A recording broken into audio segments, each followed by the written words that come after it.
पाचोरा शहरात गेल्या काही महिन्यांपासून अवैध व्यवसाय, जुगार, दारू, मटका आणि इतर गुन्हेगारी प्रवृत्ती वाढत असताना स्थानिक पत्रकारांनी या धंद्याचा पर्दाफाश करण्यासाठी वेळोवेळी माध्यमांतून आवाज उठवला होता। मात्र या सत्य वृत्तांकनाचा राग मनात धरून पोलीस आणि गुन्हेगारी पार्श्वभूमी असलेल्या लोकांनी संगनमत करून या पत्रकारांवर खंडणीचा खोटा गुन्हा दाखल केल्याची धक्कादायक घटना उघडकीस आली आहे। गुन्हा दाखल झालेल्या पत्रकारांमध्ये किशोरजी रायसाकडा यांच्यासह इतर तिघांचा समावेश आहे। हे सर्व पत्रकार स्थानिक गुन्हेगारी आणि पोलिसांच्या हातमिळवणी विरोधात सक्रिय होते। यामुळेच काही प्रस्थापित गुन्हेगारी मंडळी आणि पोलीस निरीक्षक अशोक पवार यांच्या मनात वैमनस्य निर्माण झाले आणि त्यांनी बदला घेण्यासाठी खोटा गुन्हा दाखल केला, असा गंभीर आरोप महाराष्ट्र राज्य पत्रकार संघाचे राज्य सरचिटणीस डॉक्टर विश्वासराव आरोटे यांनी केला आहे।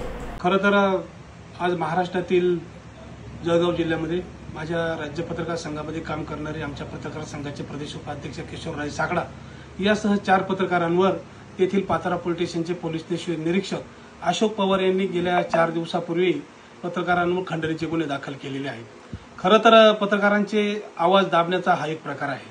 खरं तर ग्रामीण भागामध्ये असो, शहरी भागामध्ये असो, पत्रकार हे नेहमी चांगल्या गोष्टीला प्राधान्य देत असतात।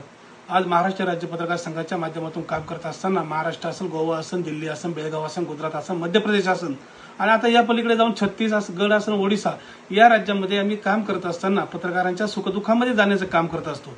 खरं तर माझ्या राज्य पत्रकार संघाच्या पदाधिकाऱ्यांनी त्या भागामध्ये असलेले अवैध धंदे बंद करावेत अशा आशयाचे निवेदन गेल्या 15 दिवसापूर्वी त्या पोलीस स्टेशनला दिलं। मात्र संबंधित पोलीस अधिकारी अशोक पवार नावाचे त्या ठिकाणी व्यक्तिमत्व आहे, त्या व्यक्तिमत्वाने त्या 2 नंबरवाल्यांना हाताशी धरून पत्रकारांवर गुन्हे दाखल केलेले। खरं तर या घटनेचा मी राज्य पत्रकार संघाच्या वतीने निषेध व्यक्त करतो।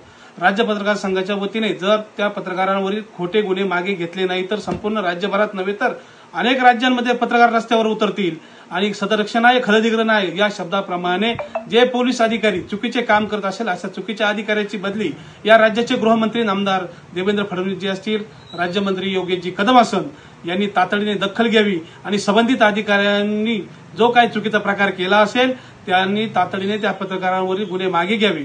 या निषेधार्थ उद्या जळगाव येथे असेल, धुळे असेल, नंदुरबार असेल, नाशिक येथील सर्व पत्रकार रस्त्यावर उतरून या गोष्टीचा निषेध करणार आहेत।